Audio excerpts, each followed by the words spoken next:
Good evening, everyone, and welcome to round 6 of the Sim Racing World Porsche Cup Series, brought to you by DSL Welding. Tonight, we are at one of the longest tracks on iRacing, Circuit des 24 Hours du Mans. I've completely butchered that. Basically, we're at Le Mans. It's a nice foggy day this evening, and it should be a good race. There's a lot of draft going on.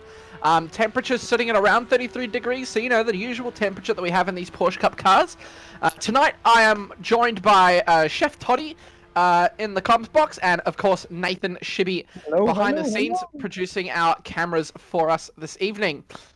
Toddy, it's a bloody long track, but it's bloody long track, and it's very humid as well. It's very humid, 97% humidity by the look of that, cloudy as well, so we're going to have some very interesting racing. This track temperature the track temperature has actually just dropped to 25 degrees, so that's a much better temperature for this track. Yeah, my experience with driving this track is anything really above 28 and tires start to drop off quite quickly. Yeah, really pushing the headline most of this lap, aren't you, with the Mulsanne straight and etc, etc. I think really you got to push really through those Porsche curves and the Ford chicanes. More so than anything, they're so crucial to your lap time. The Mulsanne straight's a Mulsanne straight. You got to get a good run through Tetra Rouge. But yeah, it should be a good race. A lot of draft going to be going on. These guys, you know, they know how to draft. Could even see some bump drafting. So, you know, a bit of NASCAR action going on. But it should be a good race tonight. We've got the half an hour tonight of open qualifying. So all the guys are out on track together. And we've got a 70-minute race. Is it... Toddy? Yeah, 70-minute race as the start of our enduros. So this is going to be a very cool race today. We'll see a lot of strategy going on, as Dano was saying about the bump drafting. Essentially some bump drafting, a lot of drafting off the guy in front of you and trying to keep with that pack. But we probably will see these guys space out quite a bit because of the length of the race. You reckon, Dano? Yeah, it should space out. Sorry, I would just like to correct myself. It is round 7 of the Porsche Cup here on SRW TV. Sorry, apologies for that. No one's fault, just a misread.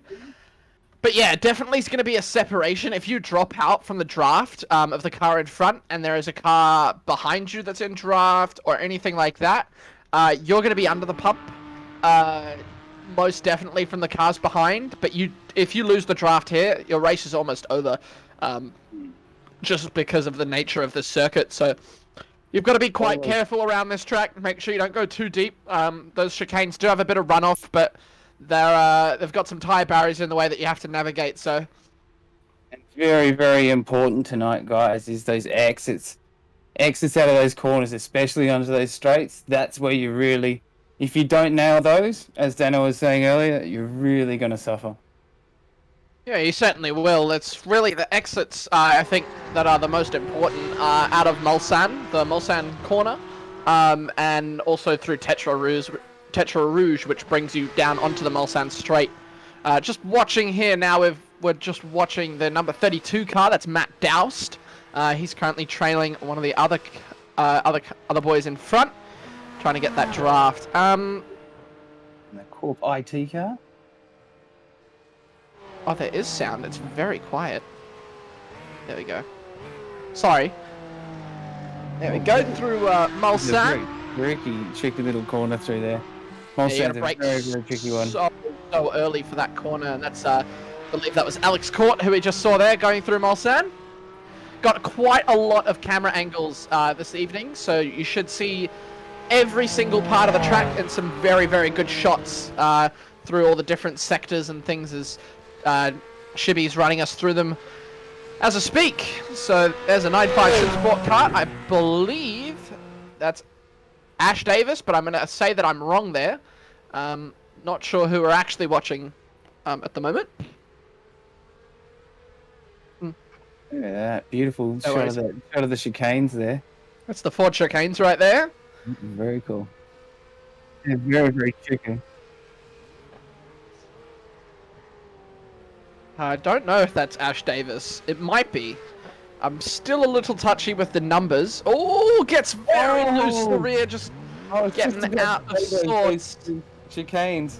Because you have to kind of slow down to third, but that second chicane, that last chicane before you come onto the straight, you have to drop down It's to... so tight. That last second chicane gear. is so tight.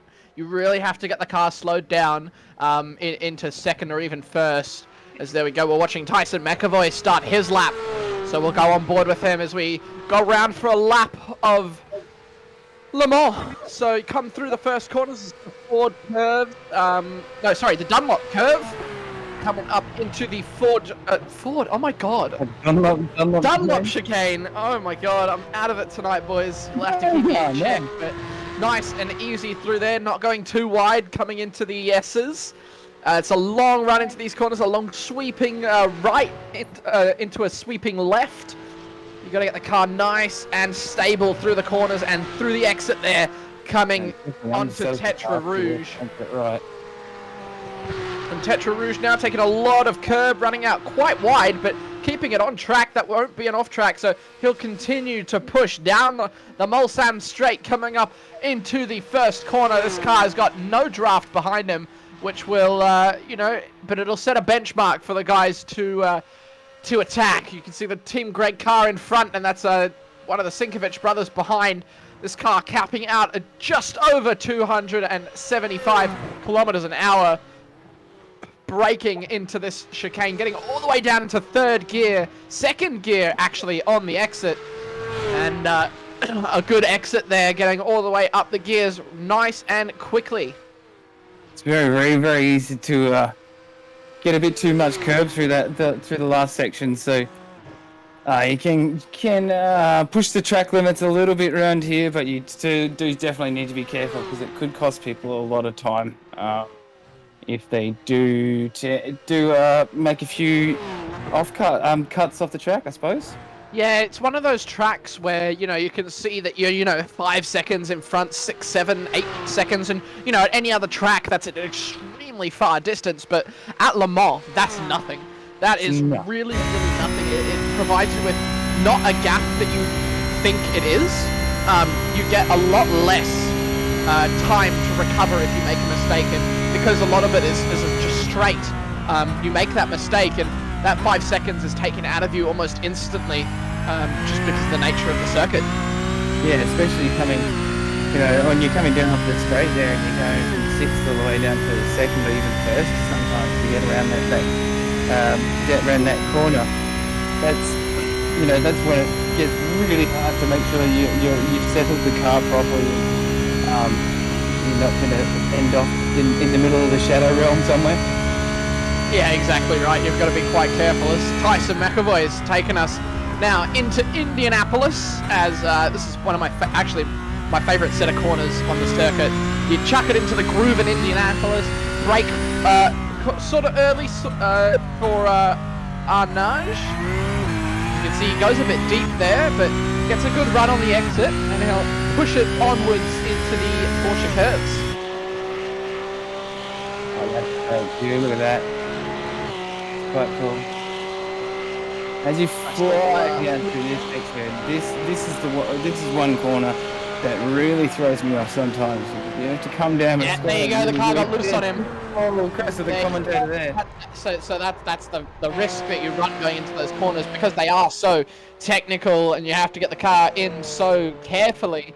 You can ruin a whole lap through these corners. So you can see Greg Leak on your screen now, taking them very well, getting a bit of grass, and he's taken that very well. That's a Sinkovich brother behind him, and just getting the car under control as well.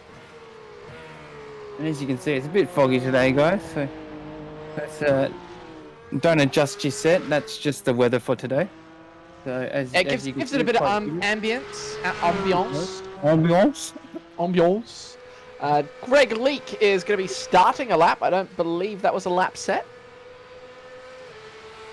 That was not, so he's now going to be on a lap. So Greg Leak coming up through the Dunlop curve into Dunlop chicane. Dean Sinkovich doing a 4 minutes 6 seconds, so he set the benchmark for the boys, and I'm sure some of them will go quite a bit quicker than Oh, Dean. yeah. But Dean has shown some pace, so we'll see what he can do in the following laps. Yeah, Dean's had a couple of really good rounds. He's had some top fives in the last 2 races. So he's done very, very well to get up the top there. But That's the just last to few make races that's the last few races in the across all of our SRW series, isn't it? Yes, that is. Yeah, that is. He did very well in the F3s the other night, and also in the Super 2s also as well. So he got a 4th and a 5th in those races. So he did very, very well to get up there. So he's done very, very well. So I wanted to mention also, I jumped in and did a bit of practice with the boys last night, and those guys were doing 401s in practice and low 401s in practice. So that could be a telling benchmark of what we could see in qualifying here, guys. And during the race too. I'm sure it will be. A 404 from Alex Court. I'm sure he's made a mistake there if you're saying that they're doing 401s. It could be the track temp once again. We'll get that up on your screens right now to see. Have a look if that's changed from that 25 degrees that it was when the session changed over. Nope, still 25 degrees. Very humid, and you can see that's why. I was hoping for the little boy on the right hand side, but that's all good. Shivy. Don't worry. Still on board with Greg Leake. That's the one. 33-degree track temp. So that first thing is a lie. So it is a 33-degree track temp. Oh, okay. It has heated up quite a bit now. So it's going to be pretty rough on these tires at 33 degrees. Track temp is going to be pretty rough on these tires, so it's really going to be pushing 70 minutes. Is going to be interesting on the strategy. You wouldn't think so at a track like this, but the temperature really does affect lap times. It can really be the difference between a 401 and a 404. That 3 seconds can be the difference due to the temperature. So. It really does make a difference, and that is... Sorry, Kyle Zink is the 958 car, so apologies to Kyle and Ash Davis for confusing you guys just before. Kyle is on a pretty good lap, actually, so coming through Arnage nice and clean, gets the car stable around the corner through in second gear, as he will come down the short little straight after Arnage into the Porsche curves. We've got Robbie Griffiths. He'll be one to watch. He's always got some good racecraft, and he's had some pace the last couple of rounds in the different series that we've got going on with SRW TV. So he's done a 405 as well up there, guys. So that's not bad. There'll definitely be guys to watch. Who else do you reckon will be guys to watch tonight, man? Kyle Zink was absolutely flying through the Porsche curve, so just going to stay on board with him for a second. I'll get to that in just a moment, Toddy. Kyle Zink, you can just see how fast he really is going, over 230 k's an hour as he'll come into the Ford chicanes. You can really kind of send it through these in other cars, but you got to get these ones slowed right down, and right down into second gear. Takes just enough curb to get the car nicely across the line, and it will be a lap time of 403.1, a provisional pole for Kyle Zink, a great lap time, and a really good run from him. He absolutely nailed those Ford chicanes, didn't he? He absolutely got a beautiful line. That was one of the cleanest Porsche curves and Ford chicane that I have seen tonight, but I'm sure they will get better, as this is George Minus in the green Team Greg car. So yeah, the green and yellow and the red and yellow. Yeah, it's a nice looking car. It's the Aussie car, I'm going to name it, because, you know, green and gold. Nice, loving it, yeah. And then we'll Alex Court. Alex Court's just done an absolute flyer, a 401.5. Do you reckon we'll get under 4 minutes, Toddy? Well, I don't know. I'll be super impressed, but I don't think it'll get under 4 minutes. I think we'll see some mid to low fours, but I'm not sure. I'll be bloody absolutely mind blown if we get under 4 minutes, to be honest, in these conditions anyway. I think if the track temperature was a touch slower and wasn't so hard on the tyres, you would see some probably break the 4 minutes, but, you know, I could be eating my words. Hopefully I'll be eating my words soon. George Minus, that first sector, I assume that this is actually an out lap or a cool down lap, just due to the time that he set in the first sector. A couple of boys come across the line. Matty Doust has gone into P2.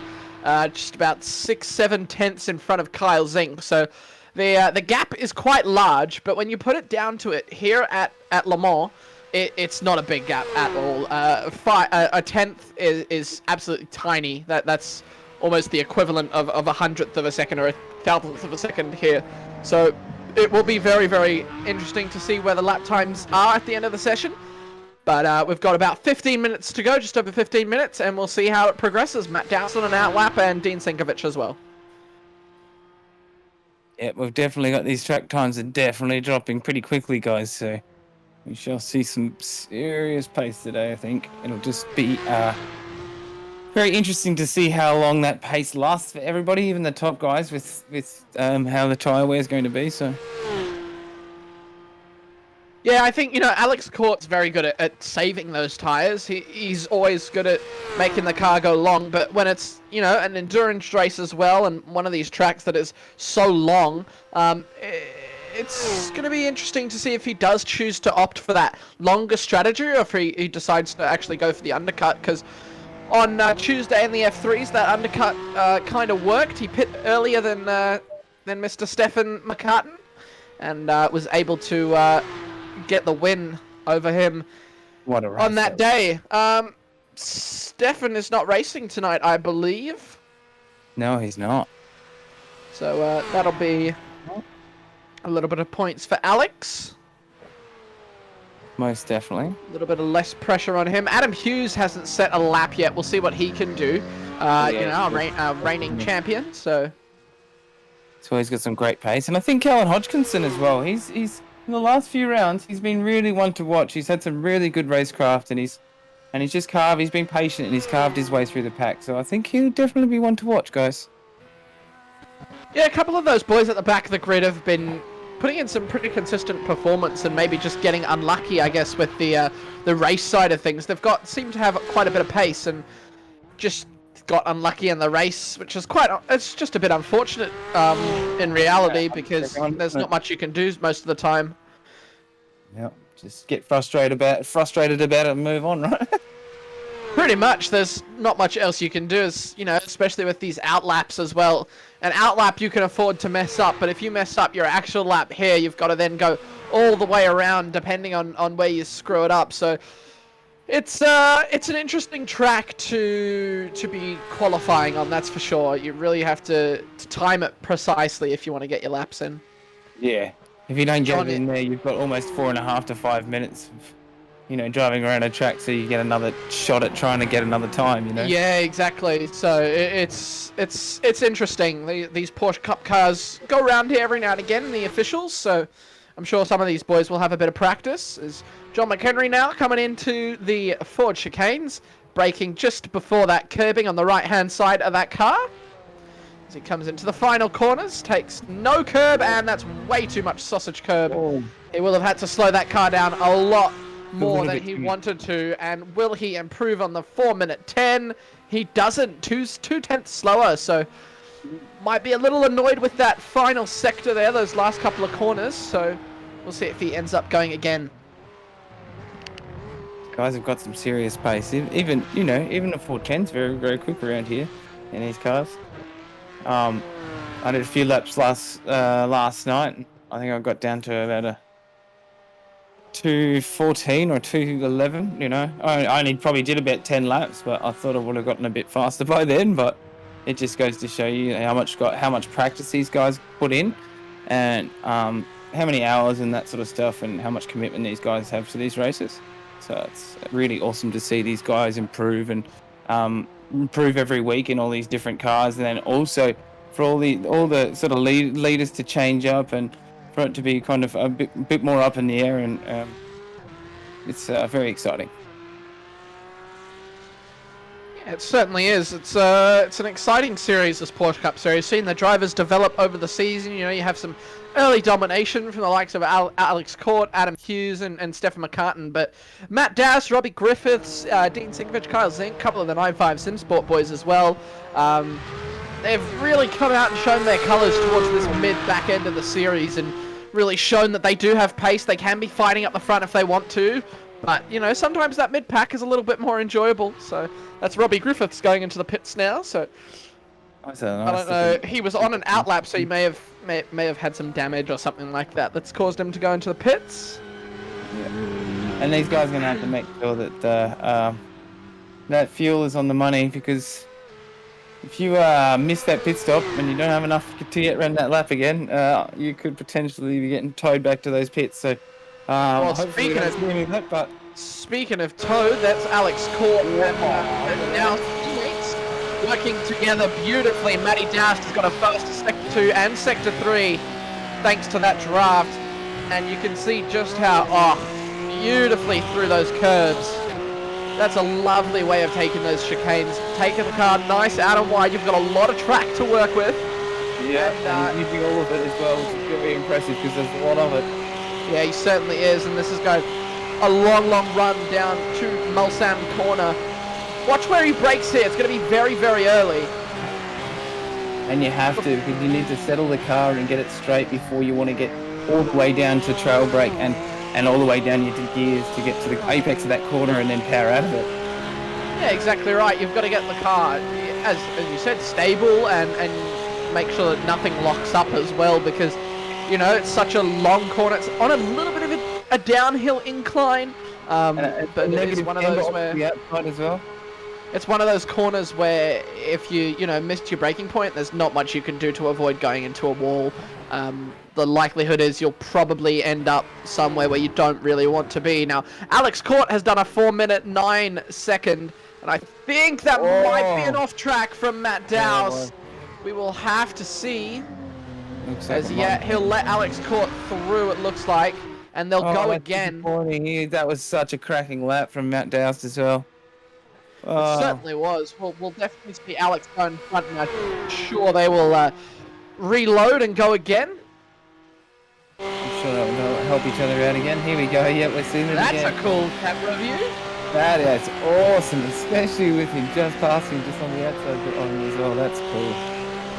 Well, no, this is actually Matt Doust in front of Alex Court, so this could be team orders, and Matt maybe being a little more comfortable with that time and making sure that Alex gets the pole position for the team. Very true. He's already, but that said, Matty Dowse has done a 4:02, so there's nothing to be slashed at. You know, that's a very, very good time. He's sitting in second, and now he's sitting in second. Now he's helping his teammate Alex Court get over the line and hopefully secure an even faster time. Exactly right. I think there's about, one, maybe two more laps in this for those two drivers if they stay out on track and have enough fuel. Callan Hodgkinson now has got a really long first sector, so this will be an out lap. For crisscross racing, we haven't seen a lot of crisscross this evening. So interesting to see where Adam Hughes is, a couple of those other boys. Looks like Adam is playing a long game as well, though. Adam is in the voice chat in Discord, so he's definitely in the session. It could be an intentional thing, trying to play the long game. You know, start a bit further down the pack and then make your way up. It is a 70-minute race, guys, so our strategy is going to come into this a lot. So I wouldn't be surprised if, I wouldn't be bothered if I started outside of the top 10, because I know it's going to be pretty crazy first couple of laps, and then everything will settle down. So you'll see some of these back guys that don't qualify as well definitely push their way up through the pack bit.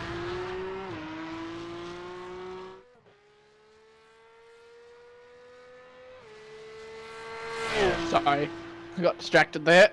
No, Callan Hodgkinson, he's really pushing. He wants to get that lap in. You've got to get over the line and have enough time to complete the lap before the timer runs out and they sort of skip into the next session. So he's starting to push now, put the afterburners on.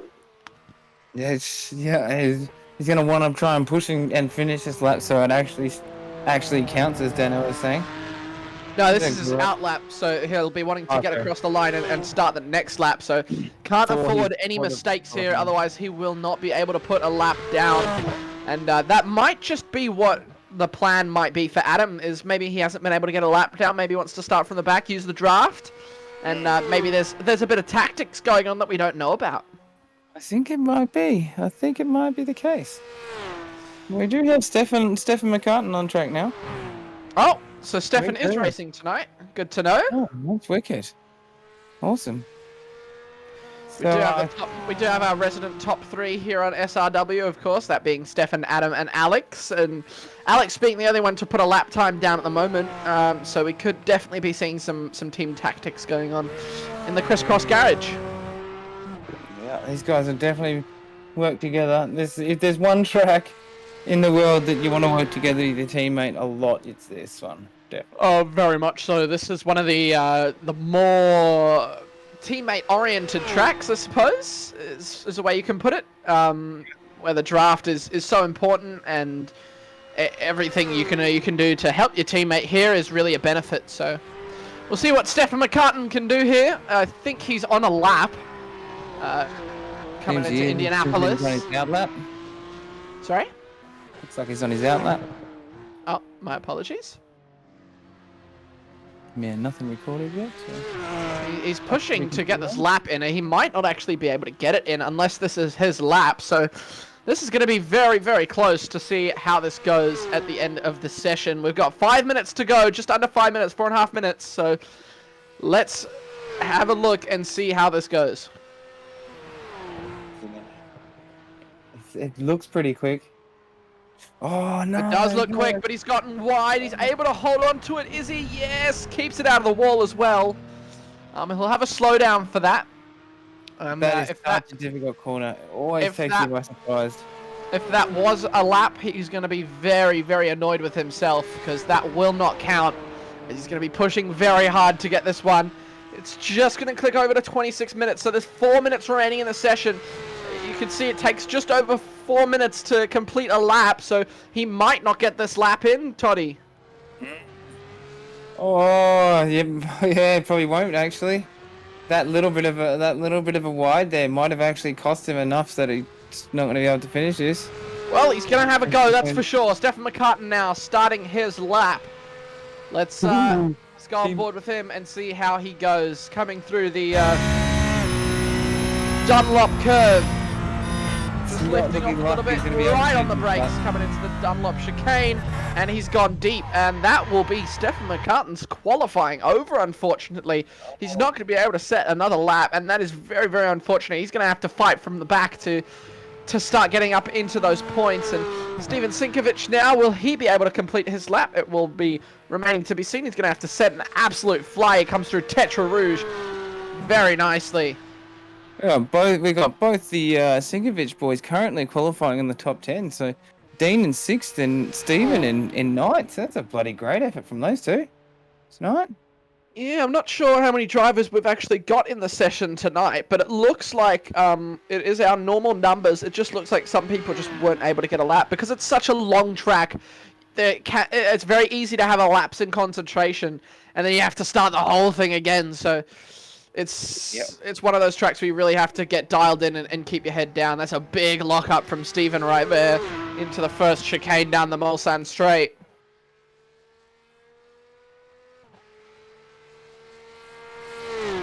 Okay. So we had 17 in the session, guys, and 11 running a lap at the moment. So as Dano said as well, don't hold that against him. It is one of those things. If you get one little track limit off, it'll invalidate your lap. So and it's very easy to do around here, and you don't really get a chance to set another lap unless you can get around, because you basically just ruled a lap. So that is what you kind of come down to. So you probably will see quite, almost half the field there not actually setting a qualifying time in the end.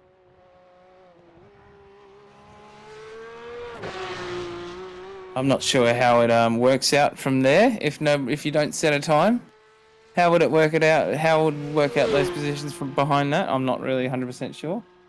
If you guys could enlighten me, if you guys know. I think it's based on numbers. I think that's how the iRacing system works, which is annoying, but I think that's usually how it goes. Okay.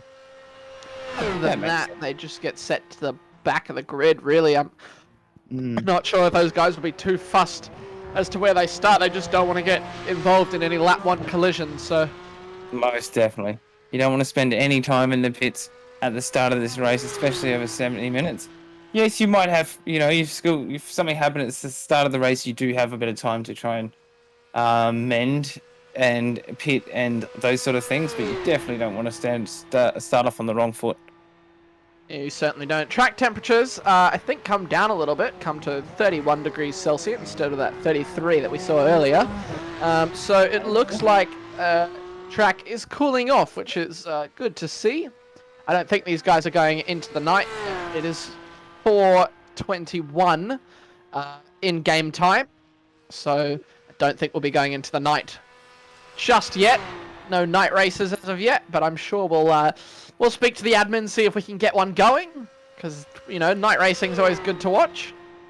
Well, especially around here, it's insane, isn't it? Very easy to have a lapse of concentration around here, and then you add in nighttime and all the rest of it, and tiredness from doing enduro and stuff like that. It's definitely very taxing on the mind and body a little bit. So it's very hard to concentrate and that sort of stuff when you're in those conditions. So yeah, it can be. It's kind of hard to concentrate around here if you're not in a battle. I found myself dozing off a couple of times when I'm just sort of on my own, even at the front of the field. It just sort of became a bit relaxed, and it cost me a couple of races. So, you know, you've got to keep your head down, keep your head in the game. Yeah, make sure you don't get complacent. To quote Zac Efron, keep your head in the game. Keep your head in the game, man. That is a random quote. A little bit of theatre kid coming out, I suppose. Steven looks like he'll get the lap in. What time is he going to do? Steven Sinkovic, does he improve on the 409.250? With a 406, yes, what a lap. He's gone 2 seconds faster than his previous lap. Steven or Dean? Oh, sorry, Dean, sorry. Ah, sorry. Wrong brother. I don't think he was able to. I don't think he was able to improve. He may have gotten off track in that lap, which is a little annoying, but he'll be happy to start in the top 10. That is Dean Sinkovic going a little bit faster, 4:06.6. Not able to get into P5, but he'll be happy starting in P6 as these guys come to the end of their laps. Adam Hughes and Stefan McCartan, the Crisscross Racing boys, unable to find a lap time here. So this is going to be a very, very interesting race. Interesting, yeah. And Callan Hodgkinson seemed like he's doing a few good laps there, but it didn't seem like he could put it together either. So it's going to be very, very interesting to see. Adam Hughes, look at the names down the back of the field, actually, guys that haven't done the qualifying time. There's some pretty big names there that are pretty quick, got some pace in them. So it'll be interesting to see how this first couple of laps sorts itself out, I suppose. Yeah, it's going to be very, very interesting to see, you know, who goes for those moves on the opening lap down the Mulsanne into the first chicane. I think is more overtaking opportunity there's overtaking opportunities in both of those, but it's going to be interesting to see who decides to try and take them and all that kind of thing. So there is your starting grid. Alex Court taking out your pole position by 1.5 seconds. A great lap from him, a 4-minute flat 0.9. Matt Doust for After Dark Sim Racing, another After Dark Sim Racing 1-2, a great lap from him as well. Kyle Zink for 9.5 Sim Sport taking out P3 on the second row, great lap from him. Robbie Griffiths is Fishy Motorsports lead driver, I think, at the moment, so a good lap from him as well, getting into P4 as we see the jets fly by. A lovely shot there. A little trait of the Le Mans circuit. You get to see the jets fly over. And Carter Dines, P5 for Crisscross Esports. Dean Sinkovic, Greg Leake, Team Greg, Brad Wall, Steven Sinkovic, and George Minus as well for Team Greg. And Toddy, take us out for the rest of the grid. Yeah, so we got 4 from the top 10 above that. We got John McHenry or J-Mac in 11th. We got Adam Hughes with Crisscross Esports in 12th, along with Stefan McCartan from Crisscross also. So those guys will be trying to work together from the start of the race there. We've got Tyson McAvoy in 14th, Peter Baxter in 15th, Scotty Rankin. He's in our race control in our safety car tonight, along with Daniel Schultz, and we've got Callan Hodgkinson at the back of the grid also. Shape up to be a great race tonight. Alex Court from the start, he's going to want to get away fast. You can see Adam Hughes and Stefan McCartan down in P12 and P13, so they obviously didn't set their laps, but they're going to be starting at the top of the boys who didn't set a lap, and we will see how the start goes. So you can see on that Rolex timer on the bottom left, there is 1 hour and 8 minutes left to go in this session, as we will start to get underway here at Le Mans. We go to 5 red lights, and we're away here at Le Mans for round 7 of the Porsche Cup car here on S&W, brought to you by DSL Welding. A good start from some of the boys out the back. They're all relatively similar. There's 2 wide. Robbie Griffiths having a look at Kyle Zink coming through the curbs now, the Dunlop chicane now, and Alex Court is leading them away. He's doing a very, very good job. Matt Doust just in tow. Matty Doust getting alongside him. They're going to be side by side coming out to the next turn. That's Greg Leake spun around on the outside. And behind them, Adam Hughes looks to be having some internet issues, which is why he's dropped all the way to the back. And Matt Doust has taken the lead from Alex Court. Wow, what a drive, what a drive. But those two will be definitely working together. There we've got Stefan McCartan and Tyson McAvoy both up 5 positions, and Callan Hodgkinson up 7 positions also. So we've had a lot of shuffling in the back of this field. Unfortunately, Greg Leakes had a bit of an incident there, but we can jump on a replay for that. But there's a bit of action still on the track at the moment. No, we're going to get strolled. We're going to get strolled. Here it is. Greg Leakes' little contact here. We won't cut away from this as they went side by side through the Dunlop chicanes, and Tyson McAvoy just tried sneaking in on the inside, and I think Greg Leake just didn't see him there, which is a little unfortunate. As we can see this battle now at the front of the field, you can see how important that draft is. Matt Doust is under the attack from Alex Court and Kyle Zink. Kyle Zink looking to make it 3 wide. He jumps into the middle. They're going to be 3 wide coming into the second chicane. Who's going to come out on top? Kyle Zink is side by side with Matty Doust. They're going to be braking now, very late braking from Kyle Zink, and he gets that car very nicely under control. That's some incredible late braking from Kyle Zink. Beautiful driving there from Kyle Zink. And those teammates are trying to make those 2 cars very, very wide along down the Mulsanne as well. So he did very well to try and split them apart and then get down the left-hand side of it and down the inside of the chicane there. He certainly did, but Matt Doust was able to get alongside, and he's under the attacking Kyle Zink. I think Kyle's just dropped back, and they have to go. You really do have to go single file into the Mulsanne corner. If you go too wide through there, it never actually ends well, as this we can see on board from Matt Doust's Porsche. It's a very nice little view there. Kyle Zink's having a look up the inside. They're coming down this straight. You can go easily side by side through here. They come down the run into Indianapolis. It's going to be a right-hand kink. You've got to lift off if you're going to be side by side through there. You're not going to have the line on the inside. Yeah, you can see there Kyle Zink just dropping back, braking early to get the better run through the corner and not compromise his run. Behind them, that's Tyson McAvoy and Dean Sinkovich, followed by Stefan McCartan, Callan Hodgkinson, John McHenry, George Minus, Carter Dine, Stephen Sinkovich, and Adam Hughes in tow. So interesting to see Adam all the way down there. Do you reckon we'll see him? Oh, that's a car off. That was a car locking up. That is Stefan McCartan, who's locked up into Arnage, and that could be his race over. This is a very peculiar sight to see the crisscross racing boys so far back making so many mistakes. Yeah, I thought we would have seen them work together a little bit more, but you never know. This as we were saying, this track definitely takes you by surprises sometimes and lowers you into a false sense of security, and it's easy to get complacent around here. So it might be just one of those split second poor decisions and it ends in tears. So you never know. Someone who isn't getting complacent is Matt Doust, who's gained a second lead over Kyle Zink, and this is a little train for P2. Kyle Zink, Alex Court, Robbie Griffiths, and Brad Wall is also involved now. We're just on board with Alex Court. He's really trying to chase down Kyle Zink and get in front and work together with Matty Doust, but Kyle Zink is really wanting to prove himself this evening and get himself on that podium. I think he might be able to do it if he can continue this pace.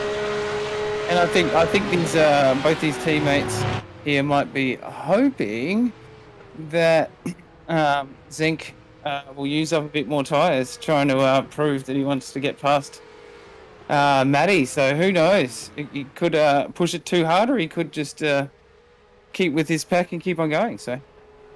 Oh, there it is. Alex Court up the Oh, inside. no. What a move. That's beautiful racing from Alex Court to get in front of Kyle Zink. It's dropped them back a second, but Kyle Zink, it might have a slowdown here because Robbie Griffiths and Brad Wall almost having a coming together and getting involved now is Tyson McAvoy. He's going to be side by side, a little bit of bump drafting. He's trying to go round the outside. These boys are absolutely nip and tuck. Kyle Zink does have a slowdown penalty. Tyson McAvoy looks to have maybe picked one up as well. He had to drop back.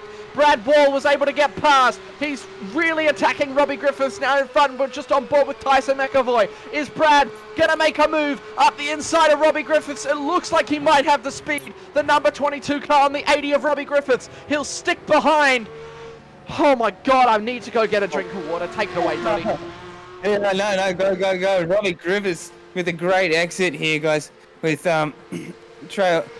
trailing with Kyle Zink behind him. But those two cars behind those guys there, guys, we've got Tyson McAvoy and Callan Hodgkinson. They're both up quite a bit. So Tyson McAvoy's up 8 positions and Callan Hodgkinson is up 11 positions now, guys. 11 positions up for Callan Hodgkinson. As we did say earlier, he'd be one to watch in the race. I thought it would take him a few more laps to come up that many positions, but that's pretty bloody impressive at this early in the race. Along with Tyson McAvoy has just slotted himself up another position past Kyle Zink there. So Kyle Zink seems to have lost quite a bit of pace there with his bit of a penalty that he had to his bit of a penalty he had to serve for track limits. That's Adam Hughes just in front of George Minus there, blinking away. So that could have been why Adam wasn't able to set a lap, because he was having some connection issues. Looks like those might be continuing, which is quite annoying. Personally, absolutely hate connection issues. They're both to drive against and drive with. They are extremely tough to deal with. As I think a lot of the time it's out of the drive. Sorry? We've just come through Mulsanne. The Mulsanne corner, and this is John McHenry now just trailing Carter Dines in front of him, and behind him is Dean Sinkovich. So those two are quite good mates, John and Dean, so they're going to be having a nice little rivalry on track, a nice little battle as Dean is trying to get any form of space. He goes up the inside. What's it going to be? He's going to have the run up the inside, but John will have the run up the inside for the next corner of Indianapolis, and he'll hold that position. Adam Hughes is really closing down on these two behind. John McHenry coming in through Arnage now. Locks up the front right. The front right locks up, and John McHenry goes into the gravel. He's gone into the tyre barrier, and that is the rescue run going into Arnage. You have to brake early. It's one of those corners where you can't really late brake unless you're in a GT3 car, because you will lock up and you will go into that tyre barrier. Yeah, with that serious lack of downfalls, etc., compared to other cars, very easy to do. Big front right lock up, and once you get onto that gravel, it's impossible to get that car turned. But he was able to keep it out of the wall, so it looked like he had got into that tie barrier. That was Robbie Griffiths making a lovely save coming out of the Porsche curves as they come into the Ford chicanes now. And he's done very, very well to hold his fourth position from the start there. He's kind of shuffled up and down a little bit, but he's held that fourth position quite convincingly. So great drive from him so far. Brad Wall up into P3, a great drive from him. He's up a couple of positions. Robbie Griffiths and Tyson McAvoy as well, who started very far down the grid. You know, we saw his lap get invalidated with the little mistake that he made, his little lock up and spin. So Tyson McAvoy up into the top 5, so he's going to be attacking these guys as well. Oh yeah, he's attacking hard. He's been up 9 positions so far, so I'm sure he's gonna keep on pushing and put a lot of pressure on Robbie here, which he already looks like he's doing. But Robbie seems like he's got a little bit of comfortable gap. But as you were saying earlier, especially on at Le Mans, it's one of those tracks that's very much because you've got long straights, but there's big, you have to heavy braking sections. Those gaps, even if it is a couple of seconds, will close very, very quickly in those braking sections. Yeah, that's exactly right. The gaps close so quickly just because of that. And Brad looks to have gotten a slowdown, so Robbie Griffiths will take P3. Tyson McAvoy will take P4. And Brad will have to slot in behind, try and stay with these guys. That's the thing with Le Mans. It's slowdown city because you go a little bit wide. It's very hard to sort of tell where the track limits are, and you can get a slowdown very easily. And the slowdowns are quite harsh here. It's a second, and because you have to bleed off that slowdown, you lose so much speed down the straight that the cars catch up to you like no tomorrow. Yep. And the thing is that with this track, it's very easy to get get a track limit penalty, but to get the best out of this track, you have to drive it on the edge the whole time. If you know what I mean, you have to be right on the edge of that track limit to be able to get the right lines, entries and exits into the corners. So you can understand why these guys are really pushing it right on a fine line between getting a track limit penalty and nailing the race line. Well, I mean, here at this track, sometimes you don't even need to get an off track to get a slowdown. And Robbie Griffiths is now having a look at Tyson McAvoy. He's going to be around the outside. They're coming into, this is Mulsanne, and Tyson's going to late brake, outbrake Robbie Griffiths. That's a great maneuver there around the outside at Mulsanne. Brad Ball getting very involved now as these boys battle away, and Brad is able to use that draft to his advantage and get back involved with this. Steven Sinkovic all the way down in P13. 7.5 seconds off the next car in front, as I believe Adam Hughes has actually dropped out. Looks like he may have disconnected, which is unfortunate for him. We don't like to see these guys disconnect. We want to see, battling out on track. Instead of having, I suppose, a mechanical failure, we have our connection issues. So apologies to you, Adam, and we hope to see you next week or when you're back on track. Yeah, can't wait to see you back up the front battling with everybody. It's always unfortunate, but sometimes you just can't handle it, can you? Can't help it, can you?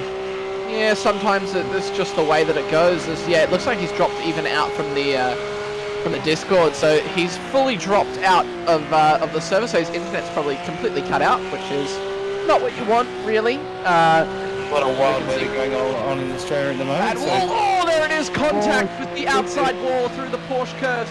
That could even be some wheel damage. You don't need to hit them very hard. It's a bloody hard concrete wall, that outside wall. It's a very hard concrete wall. That's going to cost him on the straights. It's going to cost him a lot of time that he can't afford to lose. So we will see how this goes. Yeah, even if it's a touch out of alignment, he's going to be very, very harsh on this track. Going to lose a lot of speed and use up a lot of tyre at the same time. Did I just see a windscreen wiper move on Robbie Griffith's car? Oh. That is a new feature that I haven't seen. It's very, very humid, so you couldn't, and it's cloudy, so you could see some rain. Unfortunately, we don't have rain yet in the iRacing service, but it is in the works. It looks to be coming actually next season. So we currently have just moved. We're in week 13 of season 1. We're just currently in the process of moving to season 2, and I think the plan for iRacing is that they're going to release rain is season 2 or season 3 or season 4. Rumor is they're wanting to have it done by the Nürburgring 24, so that will add some spice to that race. Wow, that is going to be awesome. So I apologise, I didn't actually know that. That's pretty amazing. Actually, Nürburgring 24 hour will be an amazing one. Yeah, I wonder if we could get maybe an SRW team to go round. Not expecting big things from that team, but it could be a bit of fun, bit of banter. Yep, exactly right.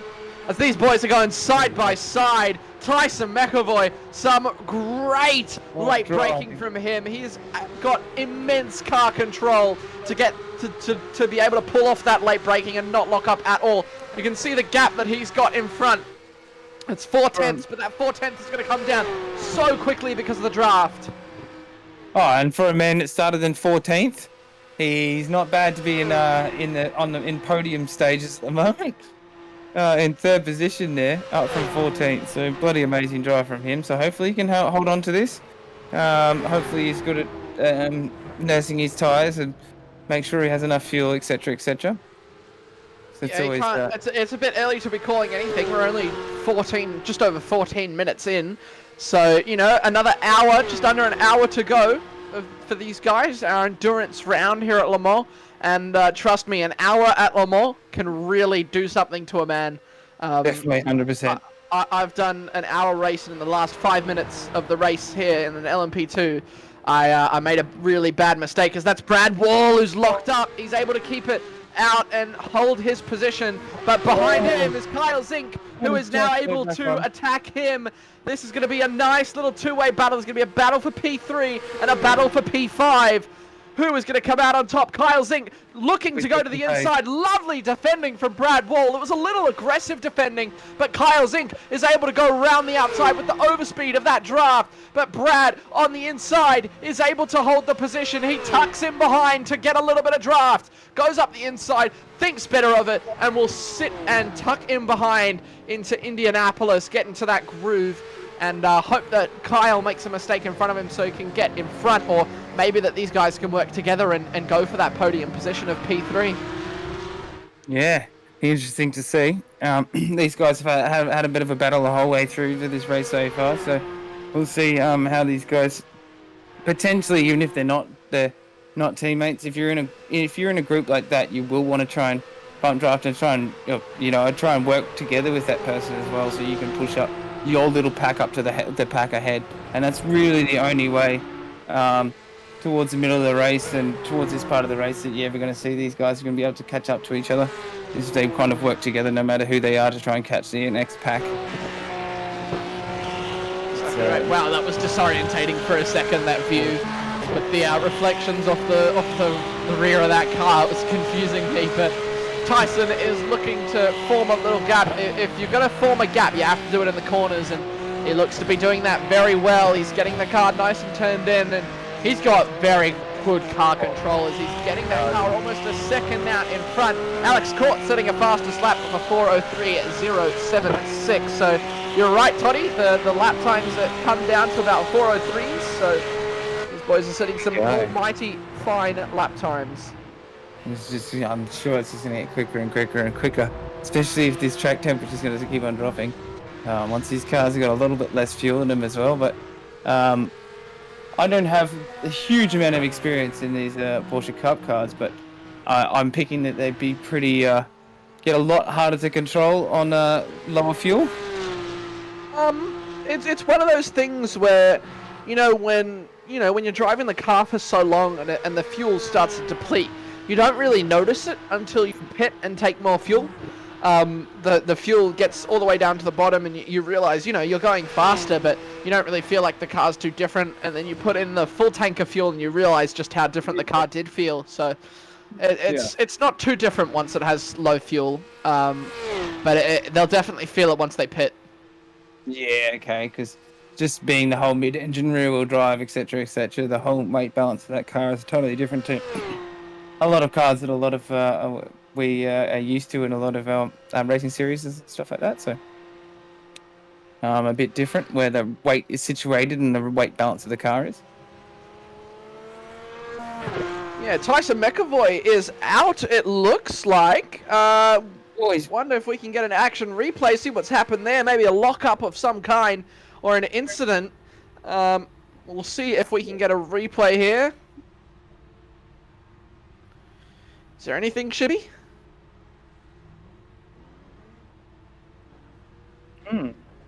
So it looks like it may have been a disconnect from Tyson McAvoy as well. Oh, that's disappointing if that's the one. It looks like he's dropped right down.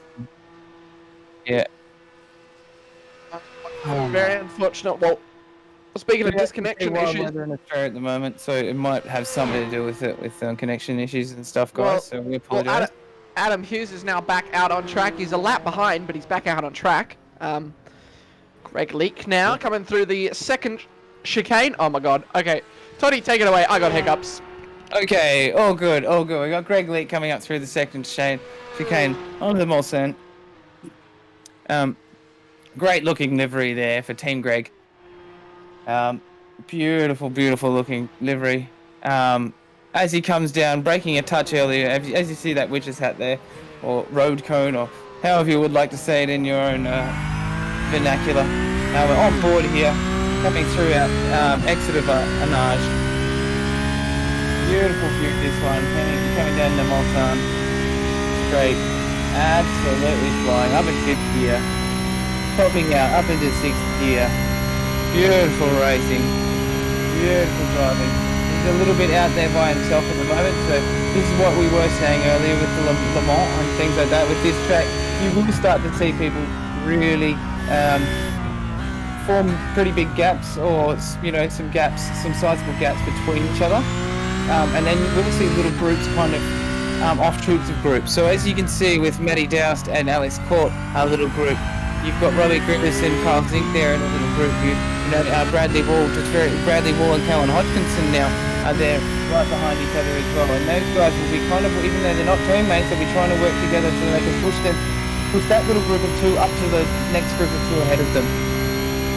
As we come down through the Porsche curves, this corner right here, the Porsche curves here, this first corner here is very off-putting. The camber drops off to the left-hand side, and it's negative camber off the side of the track. So it drops off to the outside of the corner, which is really hard. But you need to kind of hook around it in 5th gear. But it's a slight brake and a slight let-off, but just really right on the edge of that racing line. You need to be right on the edge of the racing line on the apex, and then hit on the exit as well. So, and if you don't hit it right, you end up in that big, massive, vast sand pit on the outside of the Porsche curves. Coming down through the first of the 4 chicanes here, guys. The first one you come down in 3rd, and then you want to drop down to the 2nd for this one, if not even the 1st sometimes. But it seems to be the Porsches are great dropping down to the 2nd for that second Ford chicane there. But it's very, very difficult because you can get the car very off balance or slow the car down far too much, and you lose too much speed going onto the start-finish straight to go down towards the Dunlop curve. Here we go. We have car number 13, Carter Dines, and we got Carter Dines in the car number 13 car, working together with his teammate there.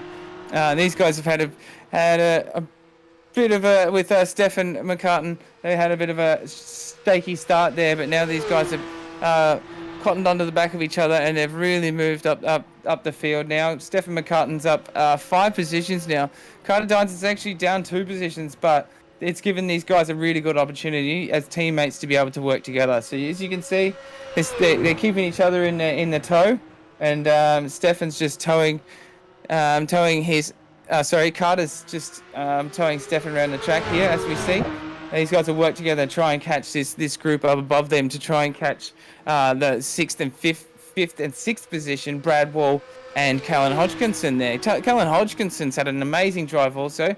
He's been very, very consistent. He's up 12 positions. So, guys, he's up from 18th to 6th. So, he's done a very, very great job to get up there. So, he's definitely one to watch there as well, guys, along with Bradley Wall. But, yeah, we're still here with Carter Dines. These 2 teammates working very awesomely together. These guys have got some pace, so it'll be very interesting to see how further these 2 can work together and push forward to gain some spots. When do you think they'll start to pit? Sorry, it took me so long to get rid of those hiccups. Oh my god. Did you do the old upside down drink a glass of water thing, or? I actually did. I drank some water and I actually laid down on my bed and I just lay there and held my breath, and I got rid of them. So I got quite lucky, I think. Yeah, definitely dodged that one. Sometimes sometimes you can never get rid of them. So I'm glad you're back, Dano. Nice. I hope you've been listening at least. So these guys have been working together really well. So it'll be interesting to see if these guys can really bridge this gap and make their way forward to this top 5 above them. Yeah, I think these guys will start to work together. When do you think they'll work together or start to go into the pit stops? Because these cars will need to pit.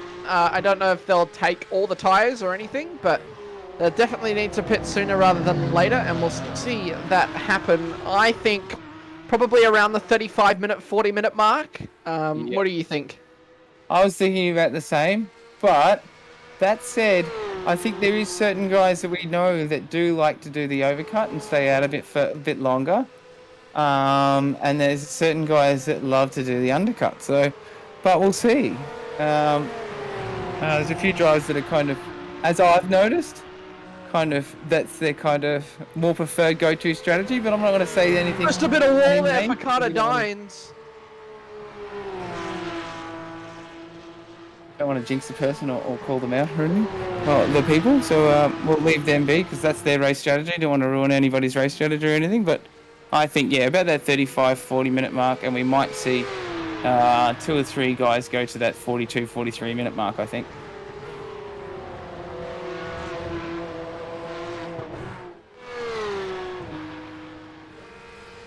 Yeah, it'd be interesting to see when these guys start to pit. Looks like Callum Hodgkinson has pulled the trigger early, very, very early. Very 25 early. minutes in. He'll be looking to get a very Does he know early something we don't? undercut on some of these guys.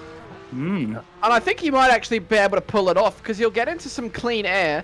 The only real people with draft is Carter Dines and Stefan McCartan. Other than that, there's no one really in any draft or any position to pull away further. So I think Callan's made a pretty good tactics call here, and I think it might pay off for him. Yeah, well, he's already up. He was up 12 positions by the time he'd actually pitted. So, yeah, it could be that he's made up so many positions. Yeah, it could be true. You just get in there early, get into clean air, get a nice clean air run, and get in some really nice consistent laps without anybody around you hassling you. And he could actually really pay. This could really pay off. It certainly could. He's just come out the pits now. As I'll ask you, Toddy, what was the pit lane time? What was the pit lane time? Chibi's onto it. Here So we a go, total yeah. of 1 minute 23. The actual pit stop time was a 45-second stop. 45 So second it'll definitely be his one compulsory stop taken there. And Yeah. a minute 23 is a long, long time So around he's this taking a lot of track. fuel. That's almost that's about a quarter of the track, I think. So that's all the top speeds there. You can see Matt So Dowse. he's putting a lot of fuel then in that stop, so then he can make it to the end here, guys. That's hence because of the early stop. So Yeah, of course. Matt Doust, other than Adam Hughes, who I think was running really low wings, Matt Doust has set the fastest top speed, 286 kilometers an hour. Absolutely blisteringly quick. that is insane in these things. That was definitely under duress of the toe, I'm sure. Adam Hughes does have 289, but I think it's because he's out. Yeah, I'm gonna have to say 286. No, netcode is something else, Shibby. I'll show you when we come across it. There's only one real way to demonstrate netcode, and that's to witness it. No, it's not. We'll have a look once it happens. I'm sure it might happen next week at Zandvoort. I think we're at Zandvoort next week. Don't jinx us before the week comes.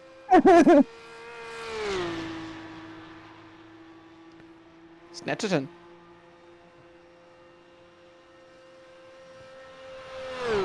Yep. Well, that's going to be interesting. That's such a tight little track. It's going to be very difficult on these things.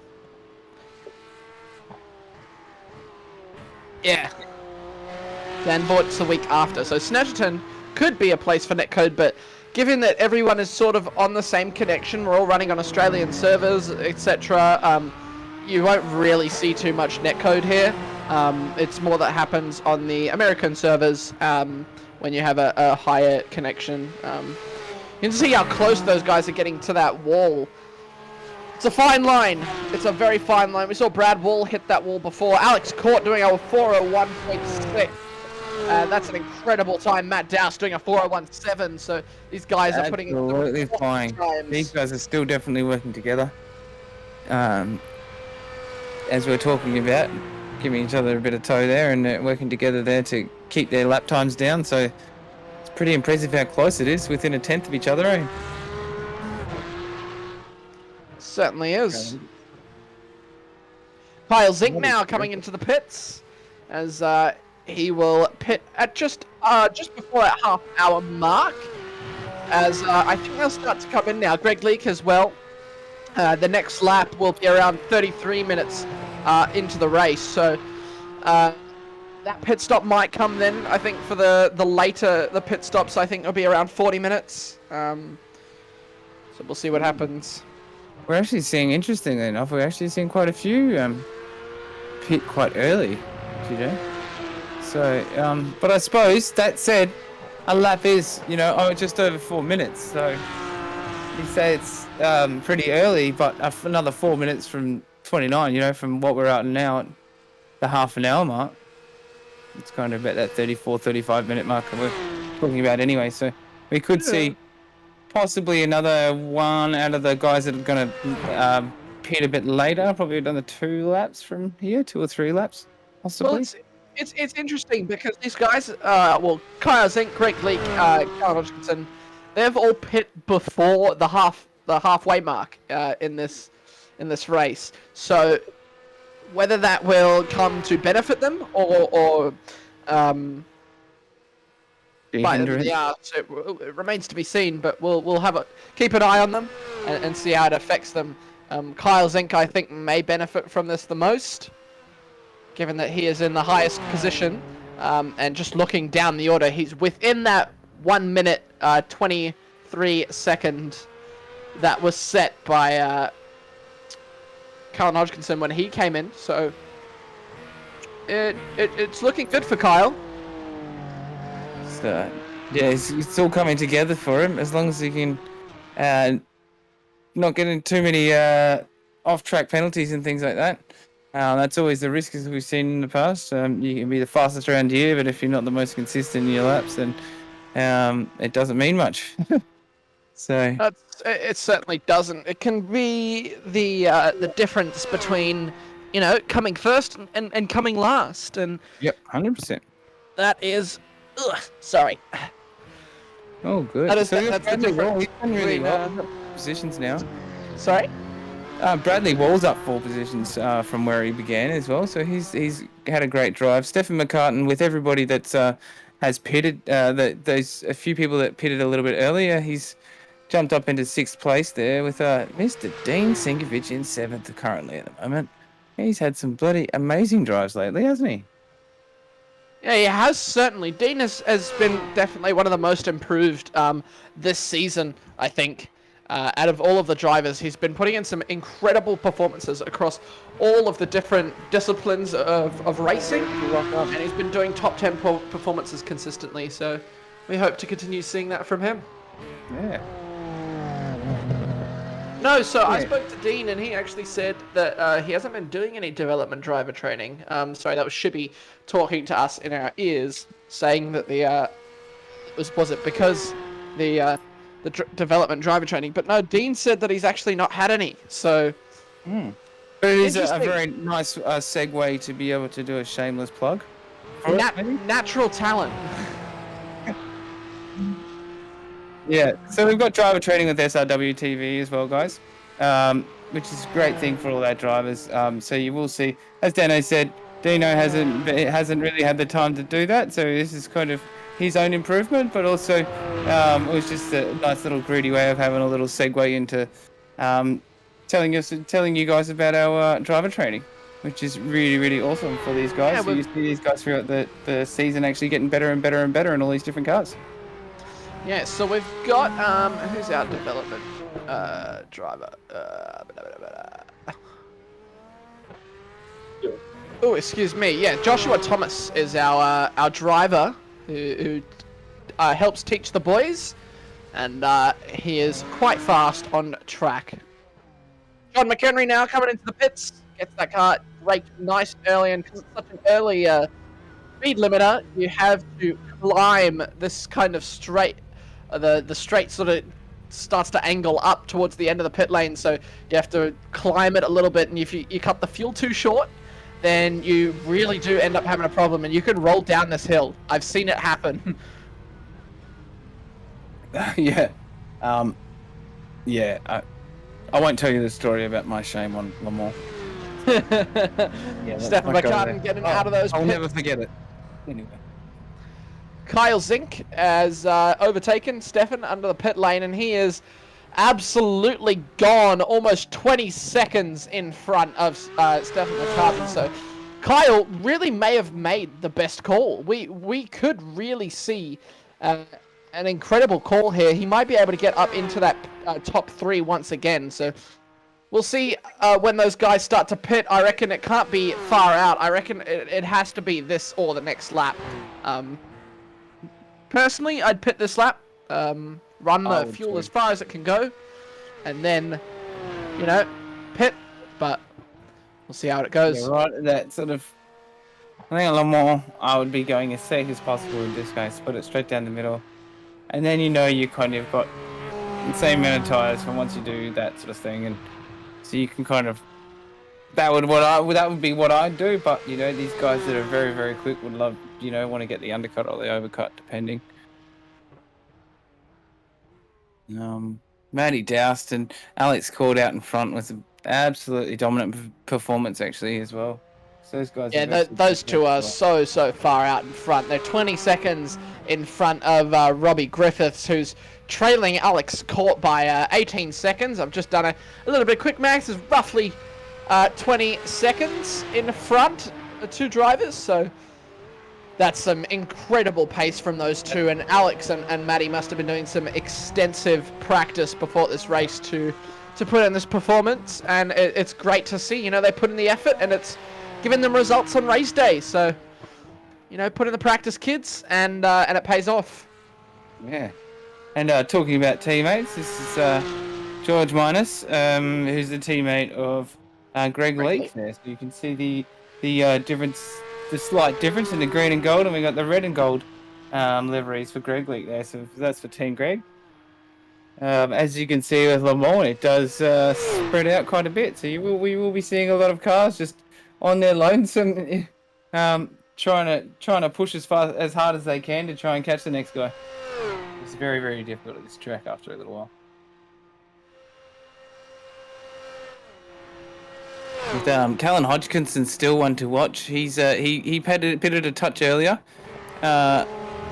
and he's back up to 8th position. He's back up to 10th position now. So that's great. So he'll be one to watch along with Stefan McCartan.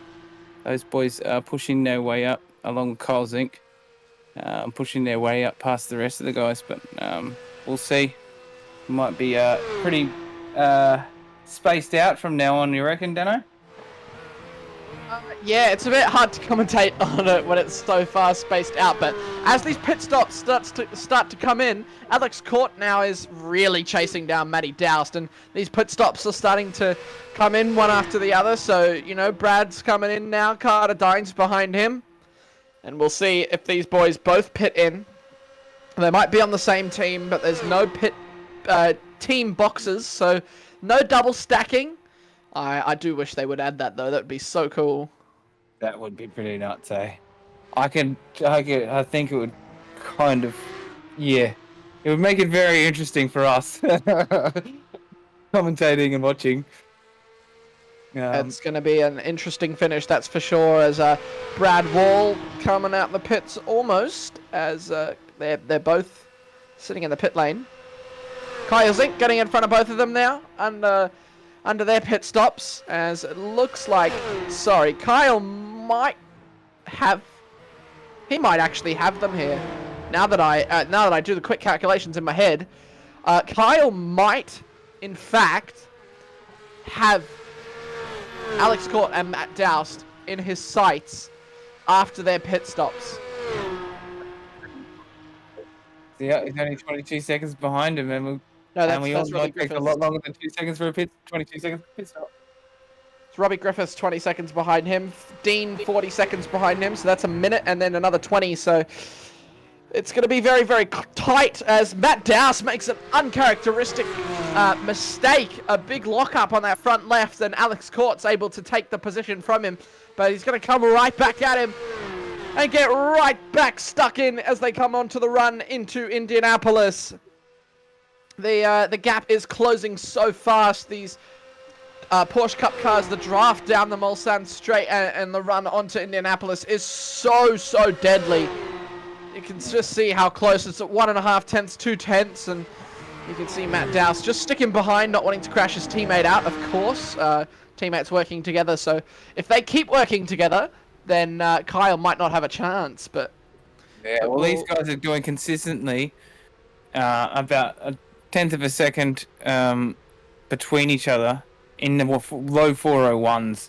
So we'll see them come through here now. Doing that, so if they're going to hold that sort of pace, it's going to be very hard for anybody to be able to catch them, I believe. Yeah, we'll see them come through the Porsche curves any second now. Matt Dowse and Alex Court. Here they are. You can hear the cars coming. There they are. Alex and Matt Dowse. Oh, lovely shot. His camera angles are so awesome. Yeah, the timing was a touch off. Shibby? You should be able to do that. We might discuss that later. As that's Stefan McCartan overtaking Brad Wall there in chicane down the Mulsanne Straight. And I do love that about Le Mans. You do see some pretty battered cars and some scrapes and bruises and bumps all over the cars, especially with the Enduros. So it's always interesting to see how much the battle scars of the race afterwards. You know.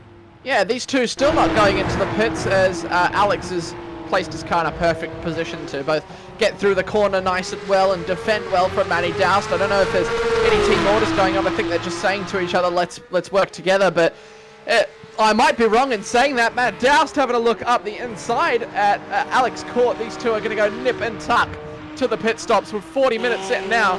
We've got half an hour remaining in this race, and these guys are going to have to hit very, very soon if they are wanting to keep this position up, because Kyle will start to close that gap very, very soon. Most definitely he will. Dean Sinkovich still not pitted either, so we'll see. He's definitely we'll see how that kind of plays itself out. But Kyle Zink's definitely got his eye in here, doesn't he? That's team orders right there. You could just see Matt Dowse there. He slowed up away from Alex. Now Alex is still putting his car in a defensive position. Bit of a lock up there from Matt Dowse. Oh, and he's spun around. That is... that looks like something to do with the internet or something. Oh, he's dropped out. Dropped out of SDK for a second there, so maybe some internet connection issues there. Maybe some wheel connection issues as well. So Robbie Griffiths is going to be able to attack Matt Dowse now, who looks to have gotten back underway. You can see that gap closing rapidly as Robbie Griffiths gets into the same sector. So 6 seconds now, 5 seconds, 5.5. Oh. Gap's coming down. Yeah, Robbie incredibly fast. Absolutely on the hunt here. Absolutely on the hunt. Yeah, 5 seconds now. And Carter Dines as well. Kyle gone into the pit again? Oh, what? Kyle been hit with the drive-through. Oh. He may have been hit with the drive-through. Very unfortunate. He was in a very, very good position. Big track limits, off track limits, because he didn't seem to have any incidents with anybody.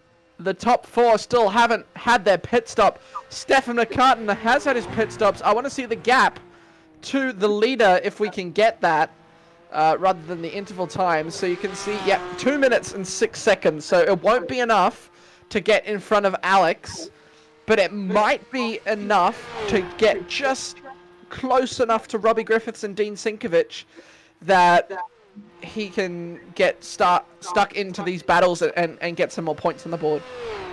Well, I think Dean will probably pit soon, so he'll get... If Dean pits now, he might have a good go at getting Alex, but at the moment he's sitting a bit too far back. He's going to drop behind Stefan and Brad and also maybe Callan Hodgkinson, so it's going to be a tight pit stop for Dean Sinkovich. Will he be able to hold this P4? We will have to wait and see. He is trying to pit a bit later so he can try and get a bit more of a gap in between these guys so he can try and build a buffer for this pit stop. I got our fingers crossed for you. Hopefully you can get out of the pits before these guys come along and take the spot back. But Carter Dines. He started in 5th and he's currently still in 5th. So he's done very well. Consistent drive from Carter Dines. Stephen McCartan up 7 spots, and then Bradley Wall and Kellen Hodgkinson, as we were talking There about. it is. Earlier, had a great race. Alex Court's pulled the trigger. Sorry to interrupt you there, Toddy. Oh. Alex Court pulls the trigger, jumps into the pit lane. There is, you can see on the big Rolex watch, 23 minutes left to go in this race. And it should be an absolute cracker. I don't think that's true, actually. No, sorry, it is true. We do have 23 minutes to go. Not 20, it's more like 20 minutes, or 25. I believe that timer accounts for the grid up time.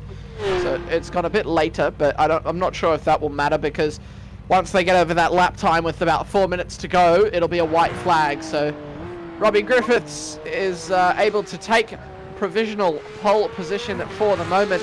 He'll go one more lap later than Alex Court and Matt Doust, who have both come into the pits now. I think Dean Sinkovich is going to have to pull the trigger as well if he wants any contention in that top 5. You can see the pit stop times now. That timer is going up and up and up. Alex Court, when is he going to come out of that pit lane? Yeah, there we go. Dean Sinkovich into the pits as well. Matt Doust as well.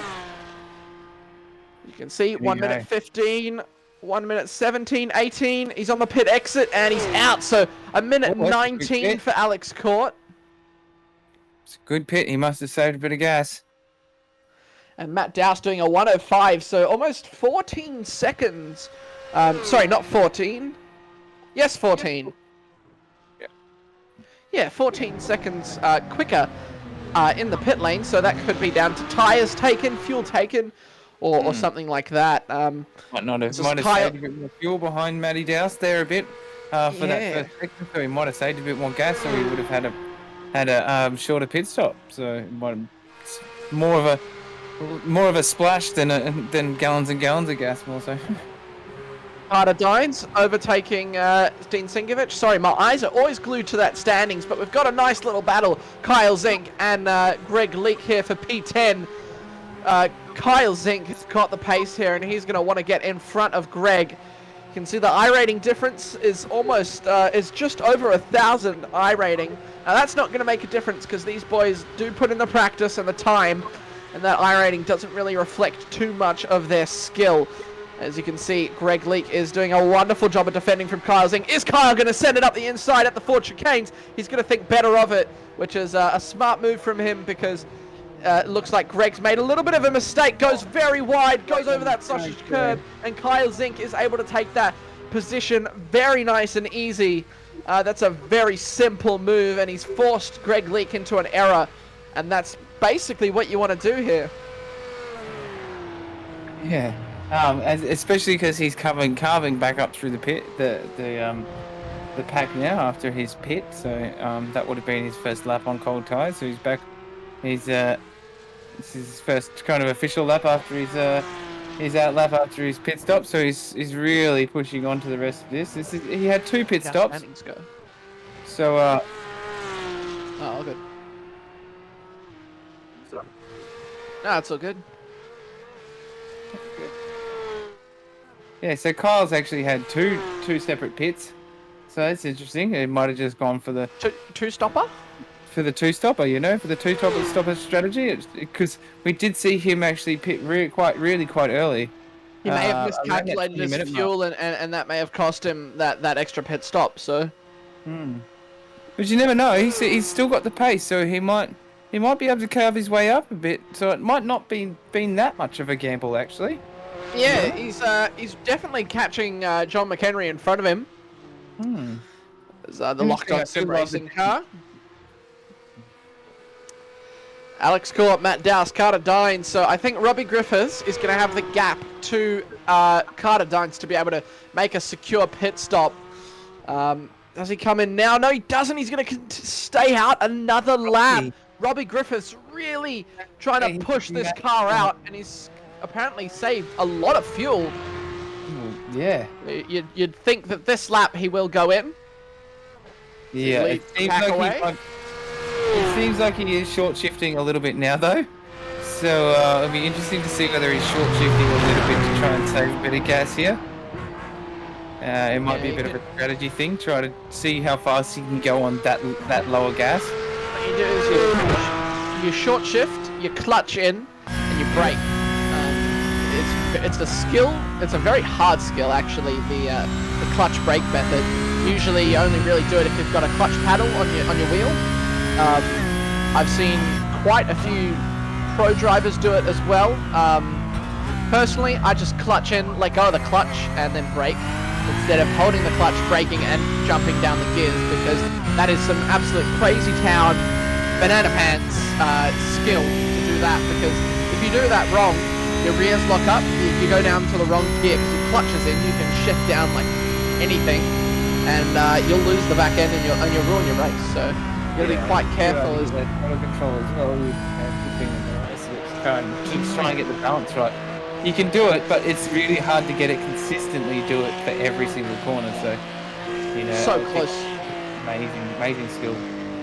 So close to that concrete wall on the right-hand side. Now, Brad did make contact with that earlier, so this is going to be a great chase on him and Stefan McCartan, who have both been in the pits.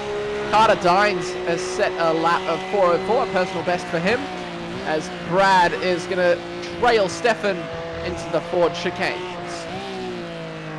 Oh, look at that. Stefan McCartan up into... shuffled around after the pit stops and everything. He's up into 5th place, so he's done very, very well. He's in front of Bradley Wall now. Carter Dines and Stefan are working very well together. Yeah, it looks like Alex has got quite a large gap over Matt Doust up in front, and Stefan is now just leaving Brad for dead. Almost, as that's a big lockup on that inside front left, as that's going to cost him a lot of time to Stefan, and he's not going to have that draft down the straight that he probably would have wanted, as that's quite unfortunate. This is Carter Dines, who's got like a green trim instead of the red that's usually run by the Crisscross Racing boys. Oh, it is a green and red, so a nice look from him. Little green accent to show the difference in the car, which we appreciate as commentators, especially. Wow, Kyle, that is a very loose rear end that he's got there, but it suits his driving style perfectly. He's caught up a lot of time to John McHenry in front. It really shows what I was saying, how it shows what I was saying, how the time difference that you have really doesn't too much. Unless it's, you know, that big gap of 45, 30, I think 20 seconds pop really a buffer, so Stefan's gap to Carter Dines. But I think behind him, up until John McHenry, I think Callan, Dean and Brad can all, if Stefan makes a mistake, all capitalise on it and get back onto that, so you've got to be quite careful. Yeah, it'll be interesting to see if the last half of the top 10 can push up to the front half. Will be interesting. We might see these sort of that top, you know, Stefan, Bradley, Dean, Callan and J-Mac kind of start to bunch up a bit more towards the end here, possibly, when everybody's getting a bit more tired. And I think the last 10 minutes of this race is going to be very, hopefully we won't see too many people going off and all the rest of it, but especially this track, the last 10 minutes after 4 hours of racing is going to be... Kyle Zeng up the inside. Sorry to interrupt you there, Toddy. That was Kyle Zeng up the inside of John McHenry. A lovely move to take home P9 for the moment, as Robbie Griffiths jumps into the pit lane. Finally into the pits with Robbie Griffiths. And he's going in on the 53rd minute, guys. Bloody hell. 54th minute. And 50... I think it's 54th. Isn't it usually classified to 54? Yeah, it was when I said it was under 53 3 minutes and 30 seconds, so technically rounded down. Right. Anyway, right. We're not fast about technicalities here. As Alex Court comes across the line, he will take back his pole position, that first place that he so dearly craves. Matt Doust has set a 4 minute and 7 tenths. That is faster than Alex Court's qualifying pole position lap. He is absolutely flying behind him, as Robbie Griffiths does come out of the pit lane now. 1:06.3 is his pit stop time. That is impressive. After Matty Dow's little incident earlier, I thought surely he was going to keep the second place, but I didn't think he'd catch back up to the back of Alex, but he has. Oh, he certainly has. Oh, hey.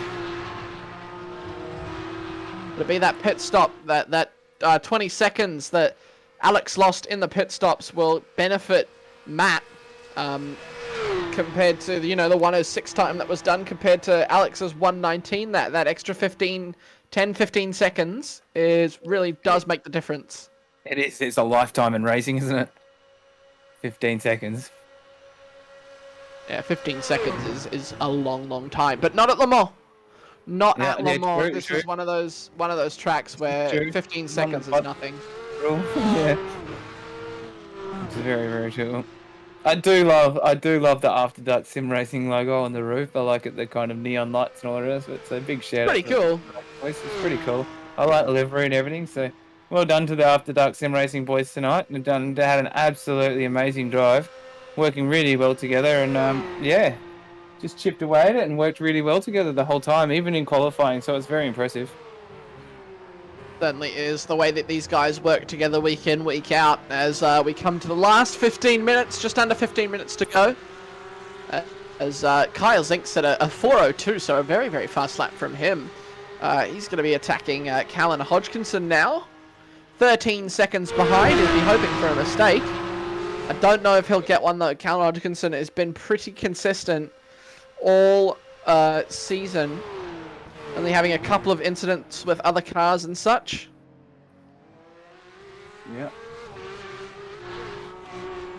Wow, I think we'll start to see. I know there's a lot of gaps at the moment in the race, guys, but we'll see some action in this last 15 minutes. I hope. People start getting pretty tired now. People start being in their sim rigs right now, getting a bit sweaty. So that's always hard towards the end of the race. I don't know about you, Dino.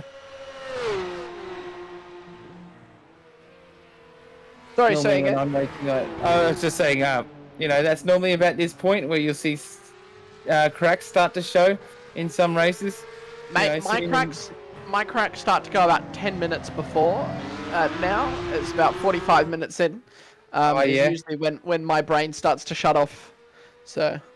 Yeah, mine's normally with about 4 laps to go, and then I know it's coming. I can feel it, and you get really nervous. But as long as you can kind of get over that hump, you're all right. But if you're stuck on that hump, yeah, sometimes not. It all depends on luck, right? Oh, Matty Dowse is down the inside of Alex Court. Looks like Alex Court's let him go there. To just try and they're definitely working together here. Whether that's Team Waters and Alex has just said, Matty, you jump out in front and push on. What do you think? Maybe Alex. Oh, I don't think Alex will have underfueled that car with the length of his pit stop, but it's definitely it's a great move from Matt Doust to get up into that position. Yeah, it just seems to open up that gap very, very, very quickly. Seems that, yeah. Who knows? We'll see. Good exits on his corners. He's got good car control, and he's able to extend that gap from Alex Court, who may have had a slowdown, and that could be the reasoning for that issue. True. Robbie Griffiths with a phenomenal race tonight. Actually, he's been very, very consistent. There's not a scratch on that car, which is very, very impressive. Alex Court back in front as these two playing a bit of Indian style at the front there. I think they are, yeah, just exchanging first position. And we'll see who does end up winning. Yeah. I think either way it'll be a win for After Dark Sim Racing, and it seems like these... I think the teams will be thinking about this a bit differently. With the Enduros, you do kind of tackle Enduros in a bit of a different way. If we can work together, as long as one of the team members kind of wins it, then we're happy. But, either way, they're definitely going to get an After Dark Sim Racing 1-2. So very impressive from the boys. It certainly is. They've been putting in some incredible practice to be getting the times out of these cars and getting their positions. And, as I said earlier, it's certainly paid off. So credit to you boys. You've done an awesome job getting those cars race ready. And we hope to see the rest of the field doing the same in the coming weeks or next season as well. So. Carter Dines up into 4th now. Robbie Grivers with that great consistent performance tonight. Carter Dines is another one that's had a really great consistent run tonight as well. He started in 5th place, so he's up 1 spot there. But with Stefan behind him, Bradley Wall, Dean Sinkovich, and Callan Hodgkinson in 8th place. It'll be just very interesting to see from how Callan, Dean, and Brad kind of do in this last 10 minutes of the race. Yeah, it's just ticked over now. We've had an hour of racing gone as we come into the last 10 minutes. So it'll be about 2 or 3 laps to go, depending on where Alex Court is on track. Seeing Carter Dines just coming through the second chicane. That's Stefan McCartan coming through the first chicane down the Mulsanne. He's got quite a bit of damage on the front right of that car, so he may have had some contact with that wall in the Porsche curves. Yeah, very easy to do. He has seemed like he's gotten a bit of a... He does have a couple of scrapes, bangs and bruises on that car. That front right is not looking very good, so he may have had an incident that has dropped him 20 seconds behind Carter Dines. Yeah, did you see how much that front right was skittering under braking when he came into that corner? You can see just how bent it is down the straight. Go on, Nathan, give us the rear chase cam. We'll have a good look at it and see how the car's looking. There it is. You can see the front right of that car is not looking too good, but it's drivable, and he looks to be doing a very good job at it. There we go. Big scrape bump. Yeah. It's almost like it's, under heavy brakes, that suspension is not handling on that front right end corner. Dean Sinkovich, bit of a lock up there. He's got Brad Wall behind him, just a second behind. These two are going to be having an all-out brawl towards the end of the race, and behind them is Callan Hodgkinson, who's going to be seeing this in front of him and going, oh, come on, boys, have a little battle, let me catch up. And we could have a 3-way battle for P6 here. I think we might. Both Bradley Wall and Callan Hodgkinson have the pace to catch him, but that was a beautiful overtake there, Dean Sinkovich on Bradley Wall. So, it's not over till the fat lady sings. No, it is certainly not. Depends if the fat lady can sing. Yeah. I suppose. Or if you can Exactly right. Oh, who's gone off track? We've had somebody go off track here, guys. Stefan McCartan. Maybe a bit of a lock-up. Right suspension's really doing him in right now. I bet it was a front lock-up, was it? Well, we'll have to have a look back, get a DSL action replay. It should come through now. Brad Wall really having a look at Dean Sinkovich now. This is Stefan McCartan coming into Arnage as the front right lock-up. He's gone in too deep, and that is contact with the tie barrier. Because it is a tie barrier, it won't be too bad. That was quite a soft contact, so hopefully it hasn't damaged that car too much. But Stefan now has to realign the wheels again. Stefan now has to defend from Callan Hodgkinson behind him, and will Dean Sinkovich be able to defend from Brad Wall, who does have pace here. Bit of a lock up there from Dean coming into the second half of the Ford chicanes. That draft is going to be ever so important for Brad Wall. Well, this would be, if he can hold this top 5, it'll be Dean Sinkovich's third race in a row in the top 5 in different cars. So it's pretty impressive if he can hold him off. So I'm sure Dean will be sitting in the car going, "Get away, get off the back of me, you bastards, I want this spot." It's very, very impressive to do consistent top 5 performances. Oh, a big lock-up from Brad Wall. He goes quite wide there. He's able to get it back under control. That's going to cost him down the straight. He's still within the 1 second, and he's going to be able to maintain that 1 second, so he'll get the draft down the straight. So it hasn't cost him too much, but it's going to be a definite hinder in this lap time where he could have made the move this lap. He might have to make it on the next one. as we should be coming up to the final lap after this one is completed. So we'll see how that goes. And see how that pans out. It looks like we might have a couple of battles on track here for or at least one good battle on track here for the last lap as well, which is exciting. Yeah, Greg Leake was able to overtake John McHenry.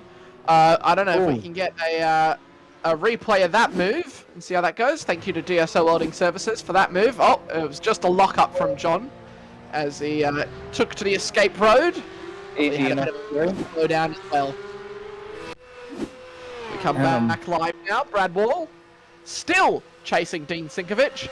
That gap is certainly coming down. He goes to the very right-hand side of the track, trying to milk absolutely everything out of that car. Braking very on the nose, and it looks like that gap is starting to come down just a little bit. It looks like Dean might have him in some of the corners, but it's going to come right down the wire. Callan Hodgkinson's having a move at Stefan McCartan behind these two.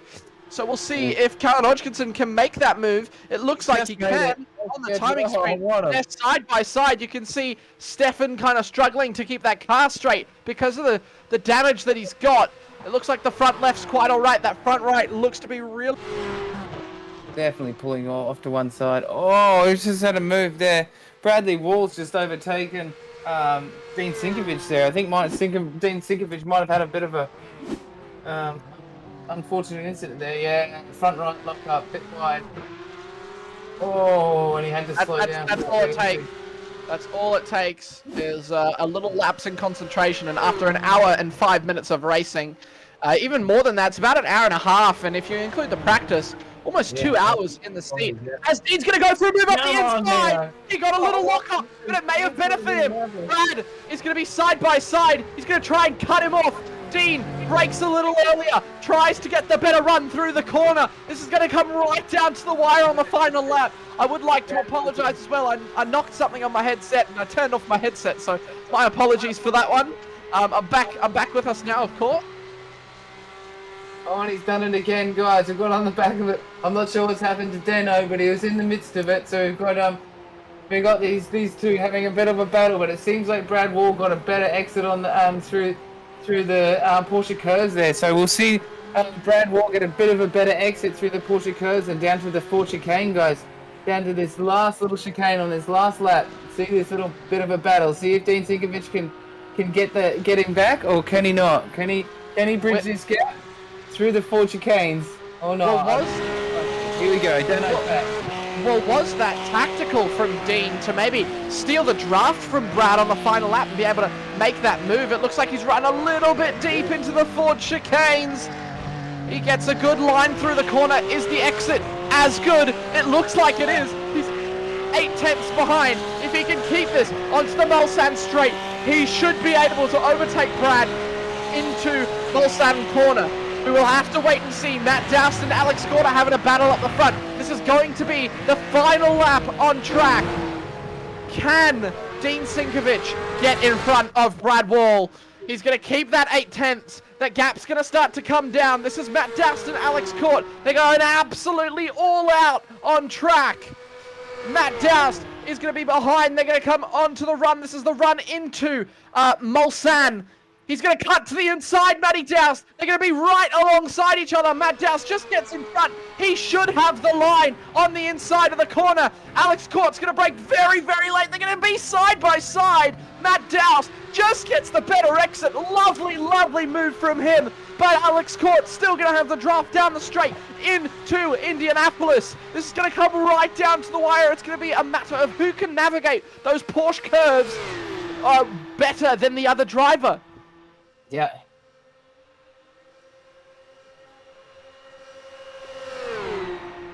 So we're gonna have a DSL Welding action replay right after this, as we see this lovely defending from Matty Doust. Alex Court up the inside. Is he gonna have a bit of late braking? No, he's not. Matt Doust looks to be able to hold on to the position. There's not too much Alex can do to overtake into the next couple of corners. What is gonna happen now? Is the draft going to be enough? Has Alex got enough of a run down the straight? Is it going to be enough 4 tenths. That 4 tenths is 4.5 tenths now. It's coming down. It's coming down very, very fast.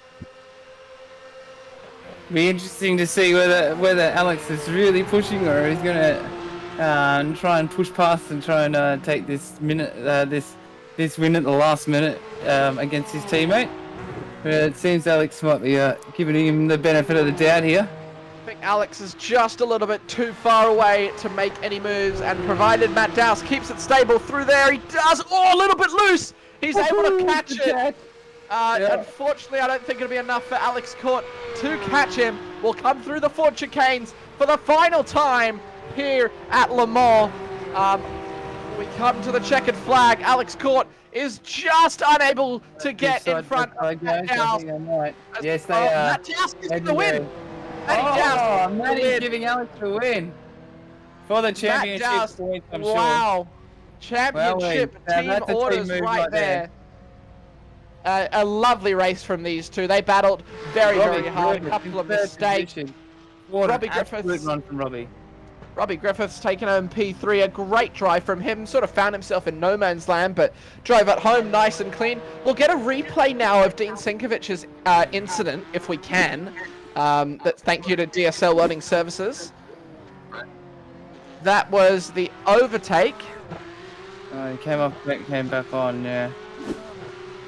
Oh no, that was the first overtake. We saw that one, and it was right there through the. And the car went round. Oh, and he's clipped the front left as well. It looks like a bit of damage there as well, guys.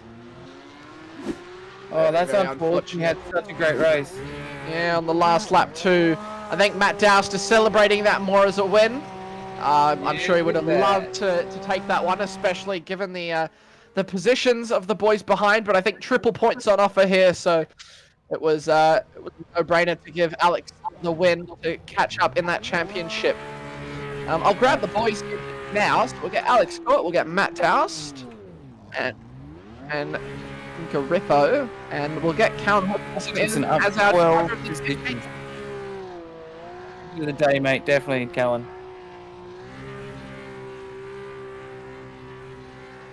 Hello. Have we dropped out? That we're here. Oh, okay.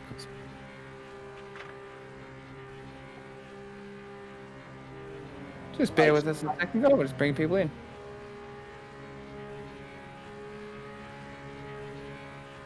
Smashing out mean burnout here from Alex Court. Nice victory burnout.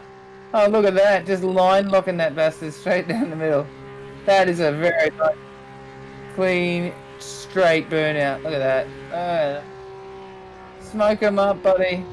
Oh, and he gets the sideways drift on it with the mid burnout as well. It's so easy with these cars. You literally just hold the brake and the wheels start to spin. It's pretty good. It's quite funny as well to watch. I may have to go and do some donuts after this. I believe all the drivers have crossed the line now, so we'll get our standings up as the boys start to trickle into our. Sorry, standings haven't popped up yet. Whoa.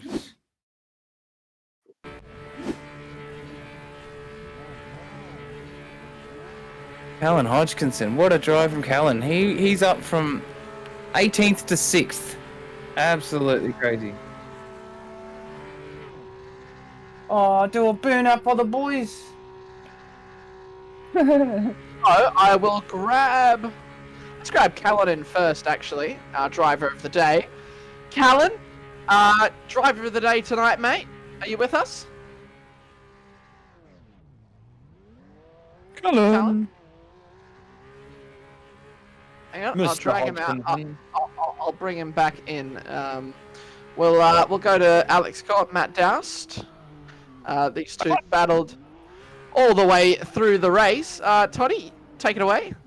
Hey guys, great teamwork out there, guys. How did you guys find the race? You guys had you worked really well together in qualifying and in the race. So yeah, tell us about a bit how you found the race and how you found the conditions. More importantly, also. I'll let I'll let- Alex go first. I was gonna let you go first. Yeah, no, it was good. You know, me and Maddie are working really well as a team, so yeah, everything's going really well. As for the conditions, yeah, they were good. Car was good. Good fun. Nice. And we saw a bit of a tactical team decision over the line there, was it? For the triple points basis? Yeah, a little bit. Well, fair enough. Fair enough. It was great to see the teamwork between you guys. And you guys as a team, either of you like to thank anybody, sponsors, etc. I'd like to thank SRW for running a really good series. Yeah, obviously, DSL Welding, Racing with Autism Australia, Corp IT, Dragonrc, Mod Tint, Tree Minded, Above and Below Stump Grinding, ABC Transport, AA Designs, DSL Welding again, Racing with Autism again, and I hope I said Dragonrc. Yes, you did. You nailed it.